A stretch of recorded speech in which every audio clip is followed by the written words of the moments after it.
Стальные гиганты, закованные льдом, они безмолвно ожидают прихода весны, в этом они подобны зверям и людям. Будто в параличе они молча ржавеют под холодным зимним солнцем, но далеко не всем кораблям положен арест до первых теплых дней. Россия – великая, огромная северная страна, большая часть которой богата своими природными ресурсами, но при этом совершенно непригодна для жизни. Только Россия подчинила и направила энергию бесконечного атома на протарение пути своей экономики в толщу льдов северных морей. Казалось бы, с уходом Красной империи надо было бы навсегда забыть о чуде Северного морского пути, но восстав из пепла, укутанной энергией атома, встречайте новейший атомный ледокол «Арктика».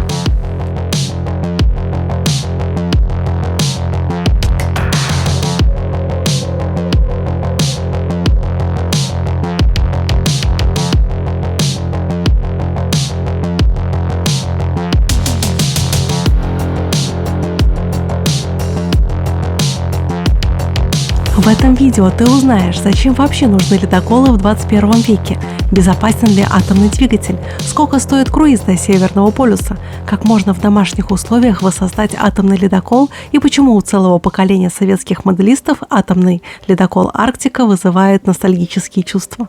Начала я постройку своей Арктики с подставки, и тут ничего сложного не было. Подставка отлита одной деталью, и на ней крепятся кронштейны. И вот после подставки я принялась строить нижнюю часть корабля. Она состоит из двух деталей. После их соединения я столкнулась с первой проблемой. Отверстия для подставки оказались совсем маленькими, и ледокол не собирался вставать на свое место правильно. И поэтому мне пришлось вначале поработать сверлом, а потом надфилем, а потом еще и дремелем. Кстати, весь инструмент у меня от фирмы Мачете, и найти полный ассортимент этой марки вы можете в магазине «Модельная лавка», а также там можно найти и эту модель ледокола. Ссылку на магазин вы можете найти в описании к видео, также и промокоды, при помощи которых можно отлично сэкономить. Пока я работаю над моделью, я хочу вам рассказать об эмоциях, которые вызвала у меня эта модель, хотя это уже вторая модель по тематике флота в моей моделистской карьере. Первую подобную модель я собрала весной прошлого года. Это была подводная лодка «Щука». Видео о ней будет в описании. И это была очень простая модель.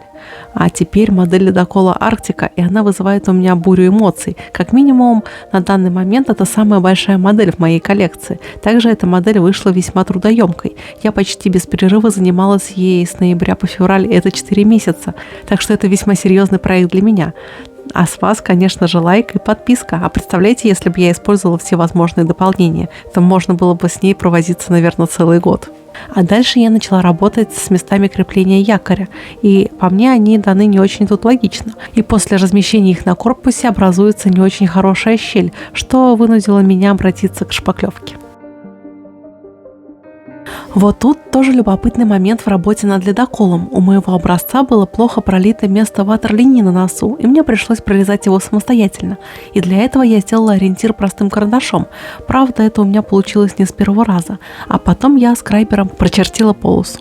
Сама модель дорогая, и ее стоимость на модельной лавке около 4000 рублей. Это пока рекорд у фирмы «Звезда». Эта модель точно не подходит новичку. Я советую браться за нее только в том случае, если у вас уже есть опыт сборки и окраски других, более простых моделей. Вообще тема флота очень сложная и специфична. Тут нужен опыт и насмотренность, а также целеустремленность и готовность к долгому и монотонному труду. Если с автомобилями и танками я уже, можно сказать, разобралась, то флот и авиацию мне нужно осваивать. Например, у меня уже возникли сложности с членением модели перед окраской. Как это лучше сделать? Так что мне пришлось набить шишки. А потом я принялась собирать палубу. Я зачищаю детали, примеряю ее на корпусе. Я поленилась использовать набор фототравления от фирмы Микродизайн, а он включает в себя очень много мелочей, которых не хватает в базовом наборе. Например, многочисленных ограждений, или их, как правильно называют моряки, леера. Но если бы я решилась на их применение, то работа бы затянулась точно на многие месяцы. А я не люблю долгострой, и для меня эти 4 месяца уже кажутся перебором. Хотя я знаю, что есть моделисты, которые любят очень досконально прорабатывать модели, но тут каждому свое. В целом мне очень понравилось, и эта модель очень похожа на прототип и вызывает такое чувство научно-технической мощи моей страны. Также еще есть момент, как воспринимать эту модель, именно как модель в привычном для меня понимании, или же все-таки как музейный макет. И я выбрала нечто среднее. И я, конечно, применю некоторые художественные приемы, но весьма ограниченно. А здесь я немножко отдыхаю от флотской темы и собираю малюсенький вертолет полярной авиации. Это крохотный Ми-8 или его более поздняя модификация. Если честно, я не могу разобрать, что это конкретно за модель. Вертолет собирается всего из нескольких деталей и сразу отправляется в окрасочный цех. Арктика далеко не первый ледокол в масштабе с таким названием, который можно собирать у себя на столе. Старшему поколению моделистов известна модель ледокола Арктика в 400-м масштабе. Эта модель была от фирмы «Огонек», и вышла она в 80-е годы прошлого века. Сейчас эту уже довольно древнюю модель можно найти в упаковке от фирмы «Моделист». Но вы сами понимаете, что качество этой модели по сегодняшним меркам заставляет желать лучшего. И как вы уже смогли догадаться, что модель фирмы «Огонек» воспроизводит совсем другую Арктику. Это ледокол совершенно другого проекта, и с Арктикой, которую я строю сейчас, имеет только общее название и класс корабля – атомный ледокол. Еще забавный факт. После анонса фирмы «Звезда» модели новой Арктики в конце 2020 года многие любители модели стали считать, что «Звезда» будет переупаковывать раритетную модель от «Огонька». Но это не так. Тут даже совсем другой масштаб. Кстати, именно 350-й масштаб стал более-менее стандартным в среде корабельных моделистов. Вот тут я начинаю собирать надстройку корабля, а точнее место над реакторами. Оно собирается из двух половин, и их стыка почти не будет видно. Арктика – лакомый кусок современной геополитики. Своими запасами нефти и газа она привлекает арктическую пятерку – Россию, США, Канаду, Данию, Норвегию, а также Китай. По подсчетам Управления энергетической информации США, на дне Северного Ледовитого океана может содержаться до 412 миллиардов баррелей нефтеносного эквивалента. Это почти четверть мировых запасов углеводородов. При этом 78% из них – природный газ, большое количество которого находится в российском секторе Арктики, а самые большие запасы нефти – на Аляске. Чтобы использовать запасы углеводородов, России нужны атомные ледоколы. Их задача – открывать путь грузовым судам по Северному морскому пути и доступ к районам Севера и Арктическому шельфу. Правда, у 3 из действующих российских атомоходов к 2020 годам заканчиваются сроки эксплуатации. На смену им должны прийти 3 атомохода типа «Арктика», головное судно «Арктика» и 2 серийных. Также я собираю главную настройку, и она собирается по принципу кубика. Тут главное ровно все соединить воедино без перекосов. По сути, мы тут собираем обычный дом. Это надстройка лицо корабля, ну и улыбка капитана тоже. Балтийский завод – бренд, который ассоциируется с атомным ледокольным флотом страны. С 1971 года на нем строятся все отечественные атомоходы, кроме первого Ленина. Завод расположен в западной части Санкт-Петербурга на Васильевском острове в устье Невы. За 160-летнюю историю Балтийского завода на нем построили около 600 судов и кораблей.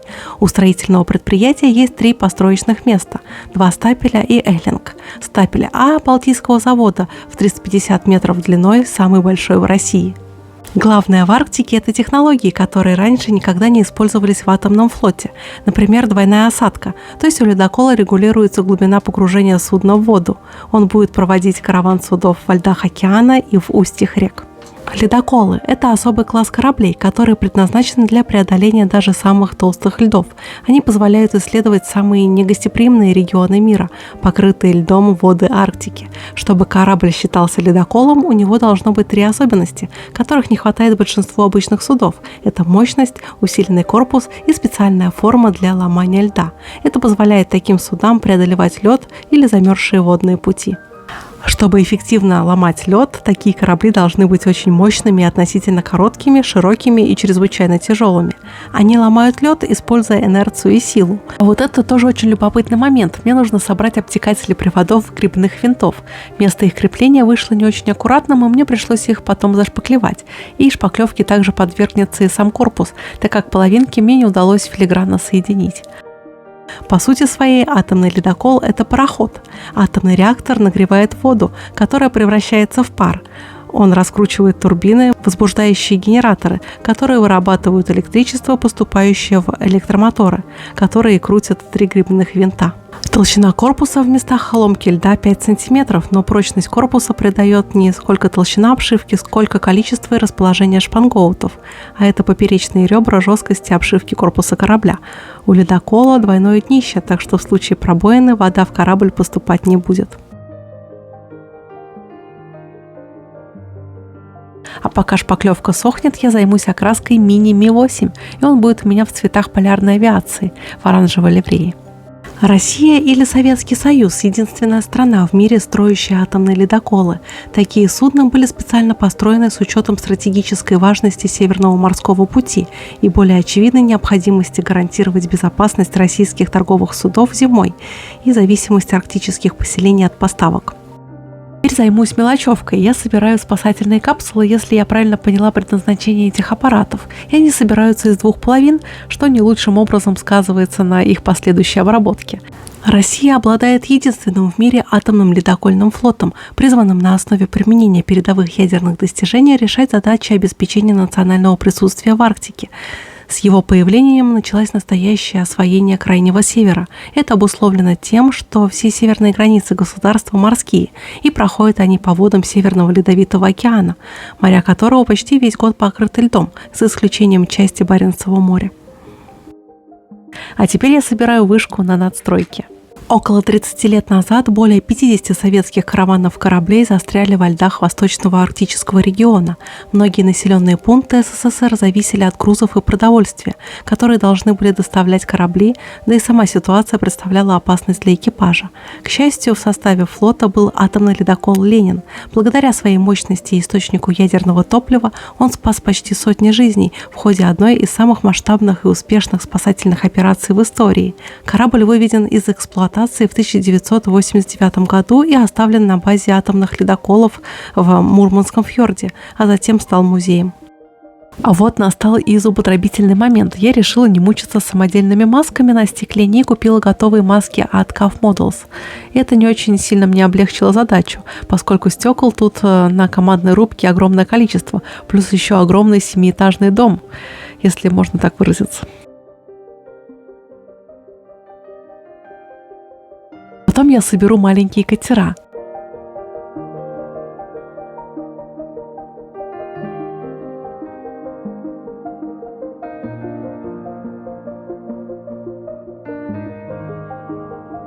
А теперь настал момент окраски. Как вы видите, модель настолько большая, что она с трудом умещается в окрасочной камере. Вначале я наношу на корпус черный грунтодип. Скажу сразу, что на эту модель у меня ушло очень много краски и грунта. Так что перед тем, как приступить к работе над этой моделью, я очень советую пополнить запасы малярных средств. Сегодня к основным функциям ледокольного корабля относится расчистка торговых путей в ледяной воде, особенно зимой, хотя суда, следующие по этим торговым маршрутам, таким как Балтийское море, морской путь Святого Лаврентия, Великие озера и Северный морской путь, предназначены для плавания в ледяных водах. Сезонные ледовые условия затрудняют движение этих судов. Таким образом, ледоколы сопровождают торговые суда при пересечении этих районов, чтобы обеспечить беспрепятственное плавание судов. Помимо очистки прохода для грузовых судов, ледоколы также широко используются для поддержки исследовательских программ, проводимых в полярных регионах. Также грунтую надстройку и прочие мелкие детали, которых собралась целая куча. Корабли класса «Арктика» могут ломать лед, передвигаясь вперед или назад. У них есть два реактора. Обычно для подачи энергии используется только один, а другой находится в режиме ожидания. Атомный ледокол может служить нескольким целям. Эти суда использовались в ряде арктических научных экспедиций и регулярно форсировали грузовые и другие суда, проходящие по Северному морскому пути сквозь льды. Главной особенностью, которая делает эти чудеса судостроения такими особенными, является их почти полная независимость от любого традиционного топлива, поэтому они могут работать автономно почти 70 лет. Можно ли путешествовать на ледоколе? Да, но это стоит недешево. Оказаться на вершине планеты, пересечь Северный Ледовитый океан на одном из самых мощных атомных ледоколов мира, исследовать исторические места на земле Франца Иосифа, рассматривая белых медведей и моржей, возможно. Различные туристические компании предлагают подобраться на атомном ледоколе к Северному полюсу от 28 до 45 тысяч долларов, а это от 2 до 4 миллионов рублей. Обычно путешествия планируются на лето.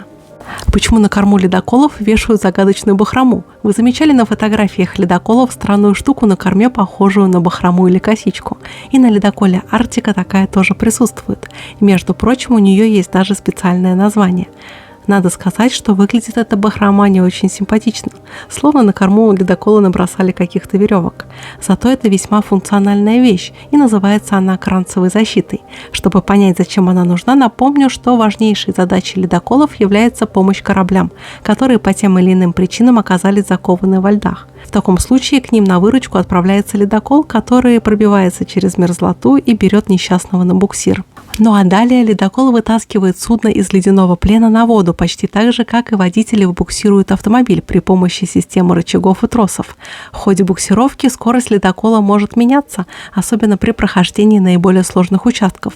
Буксируемое судно в такие моменты может по инерции ненароком пришвартоваться прямо в своего спасателя, что вызывает у обоих ряд нежелательных проблем. Чтобы этого не произошло, на корму ледокола вешают ту самую косичку, кранцевую защиту. После того, как грунт немножко подсох, я начинаю окраску корпуса в синий цвет.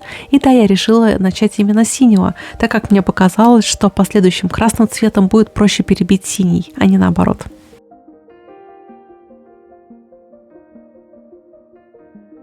Дальше я стала окрашивать подставку, и для нее я выбрала благородный бордовый цвет, типа под красное дерево. Ядерных реакторов у Арктики-2. Это новые двухконтурные энергоустановки «Ритм-200», разработанные в ОКБМ имени Игоря Аврикантова специально для этих типов ледоколов. На судне они должны пройти свою первую отработку в условиях реальной эксплуатации, после чего такие реакторы планируется устанавливать и на другие суда, включая плавучие атомные электростанции. Ритмы почти вдвое легче и компактнее установок прошлого поколения, а их мощность тепловая в 175 МВт и электрическая в 55 МВт выше. Такой реактор может использоваться около 40 лет и лишь один раз примерно в середине этого срока нуждается в большом плановом ремонте. Но топливо загружается чуть чаще, каждые 10 лет.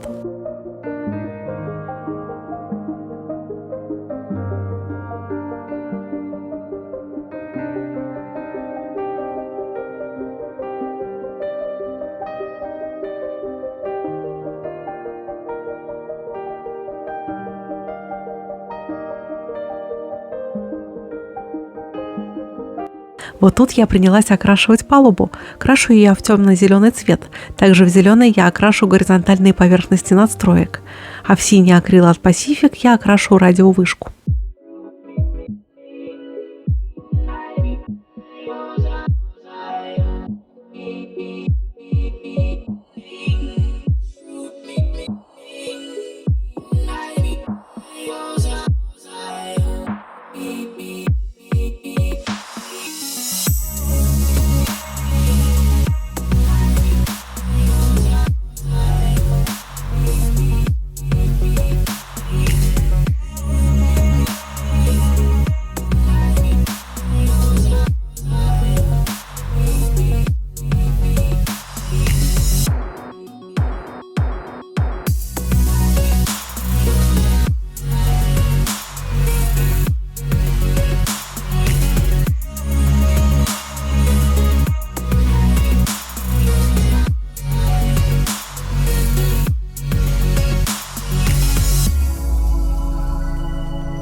А здесь я окрашиваю из аэрографа в серый цвет окна на главной настройке ледокола, чтобы потом заклеить эти окна красочными масками.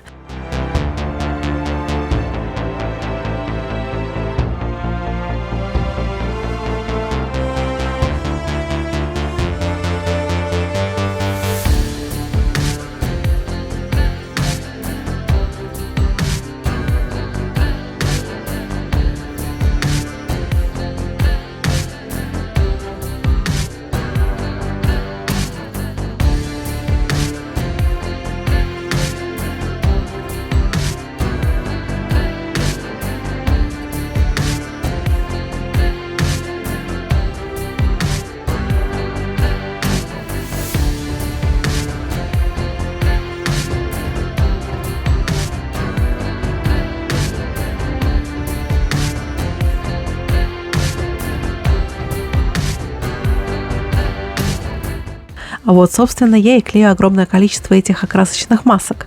Работа очень нудная и медитативная.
Настало время красить ватерлинию. Из малярного скотча от фирмы Мачете я делаю маски для красного цвета, которым я буду окрашивать подводную часть корабля. И, как нетрудно догадаться, после того, как я нанесла маски, я окрашиваю подводную часть корабля в красный цвет.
А вот тут очень эпично я снимаю эти маски, и, как обычно, не без потерь. Но огрехи я потом подкрашу кистью.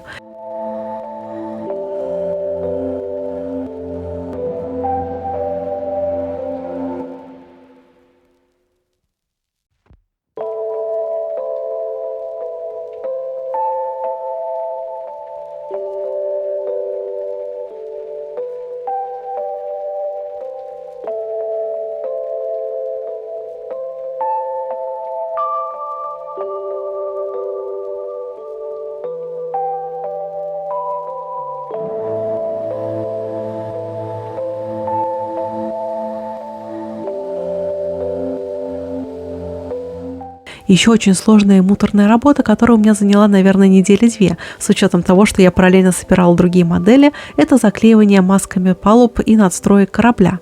Мелкими кусочками скотча я педантично прячу места, которые я не хочу, чтобы были окрашены.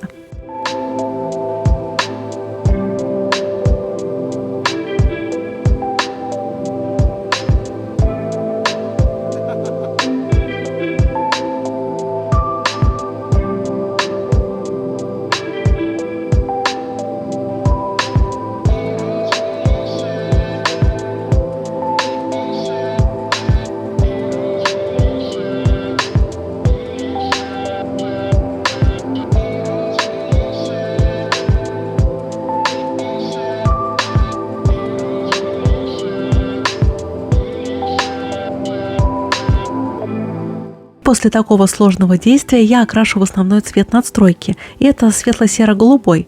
И да, вот такой вот нестандартный цвет, который я намешала чисто на глаз в аэрографе.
А вот, наверное, самый интересный момент в окраске ледокола – это окраска надстройки в характерный для ледоколов класса Арктики триколор. Вначале я окрашу надстройку в красный цвет, потом в синий, а потом в белый. И россиянам очень сложно перепутать эти цвета. Но вот если вы родом не из России, то вам придется руководствоваться схемой окраски. И да, на эту модель у меня ушло очень много малярного скотча.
Также окрашу борта надстройки над реакторами в этот самый светло-серо-голубой цвет.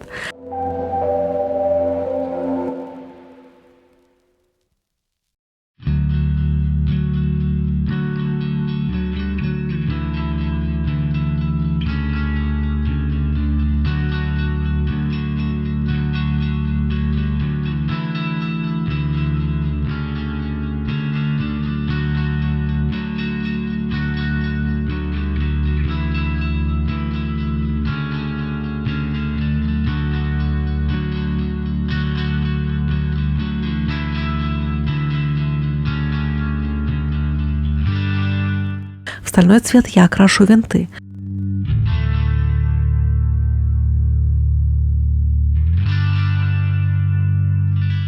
Ну и настал черед окраски мелочевки. И тут ее очень много. Это различные лебедки, шкафчики, светильники на стенах. В общем, на всю ручную работу у меня ушла примерно неделя.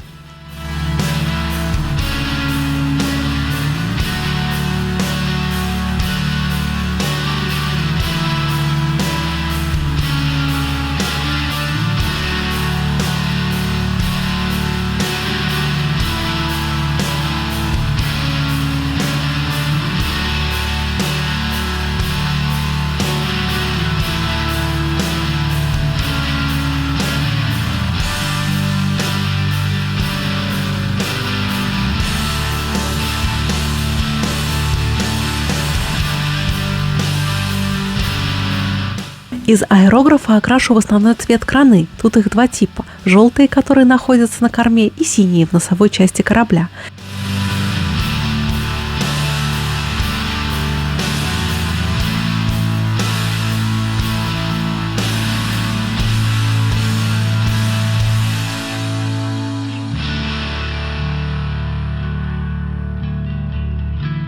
Сделаю подставку чуточку интересней. Золотой сухой кистью я пройдусь по ее граням, и таким образом подставка у меня получится чуточку состаренной.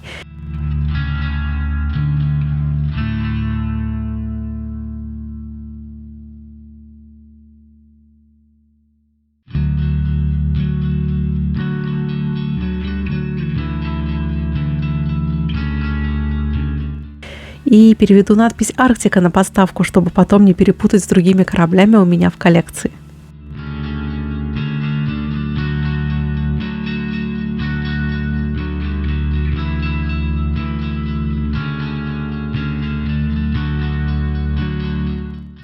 Также мне надо окрасить ворота на главной надстройке.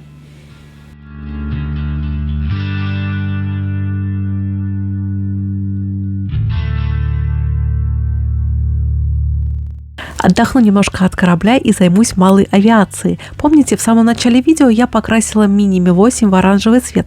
Так вот, теперь мне надо нарисовать характерную синюю полосу. И делаю я это вручную, и это довольно сложно. Но использование скотча вызвало у меня на этом моменте уже очень негативные эмоции. Также я подкрашу маленькие детали, такие как винты и шасси.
Еще один очень сложный этап. Я перевожу на модель декаль с ватерлинией. Она очень тонкая и легко рвется, поэтому мне пришлось немножко подогонять ее.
Ну и, конечно же, я перевожу надпись «Росатомфлот», которая характерна для всех ледоколов. Ну и само название «Арктика». И теперь корабль действительно стал похож сам на себя.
Покрою модель мини-ми глянцевым лаком кисточкой и также окрашу кабину крановщика у кранов.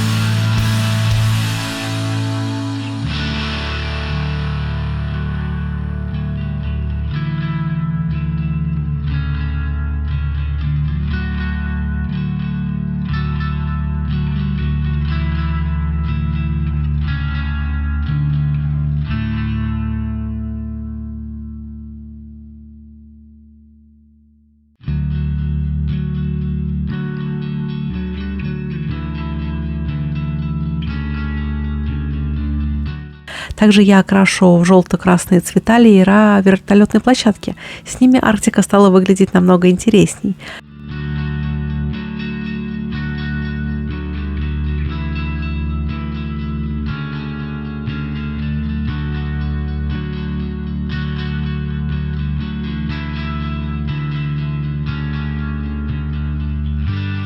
А также я поставлю якоря на свои места. Это же корабль, и у него должны быть якоря.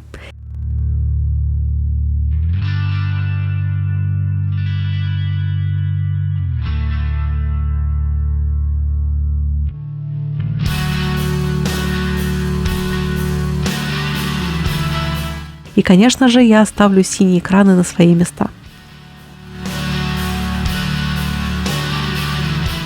Время поработать с лодочками. Они очень маленькие, но мне нужно покрасить их настройки и также окна в этих настройках.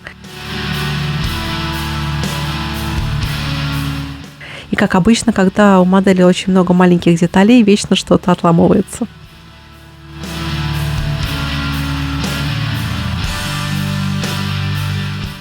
Финальным этапом работы над моделью будут масляные точки. При их помощи я попытаюсь усложнить монотонные цвета корабля. Мне кажется, что после их применения модель стала смотреться немножко интересней, как будто бы я вдохнула в Арктику жизнь и придала ей индивидуальности, ну и также немножко сухой кисти.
И напоследок я поставлю маленькие лодочки на свои места.